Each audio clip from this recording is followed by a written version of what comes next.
بلیاں پانی سے اتنی نفرت کیوں کرتی ہے؟ بلیوں کے پانی سے نفرت کرنے کی کئی وجوہات ہیں جو زیادہ تر ان کی فطری جبلت اور جسمانی خصوصیات سے جڑی ہے۔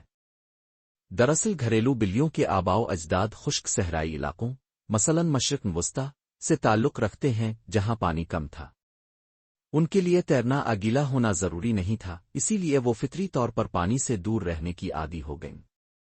مزید برہ بلیوں کے بال نرم اور گھنے ہوتے ہیں جو گیلا ہونے پر بھاری ہو جاتے ہیں اور جلد خشک نہیں ہوتی۔ یہ امر بھی بلیوں کو ناپسند ہوتا ہے۔ بلیاں عموماً اپنے ماحول پر قابو رکھنا پسند کرتی ہیں۔ پانی میں پھسلنے تیرنے کا احساس ان کے لیے غیر متوقع اور خوفناک لگتا ہے، لیکن اس کا مطلب یہ ہرگز نہیں بلیاں گندگی پسند کرتی ہیں۔ بلیاں بہت صاف ستھری مخلوق ہیں اور روزانہ اپنا جسم چاٹ کر صاف کرتی ہے۔ پانی ان کی قدرتی خوشبو کو بدل سکتا ہے اور صفائی کے عمل کو متاثر کرتا ہے۔ اس کے علاوہ اگر بلی کے ماضی میں پانی کے ساتھ برا تجربہ رہا ہو، مثلاً نہلانے میں زبردستی یا ٹھنڈا پانی، تو وہ اور بھی محتاط خوفزدہ ہو سکتی ہے۔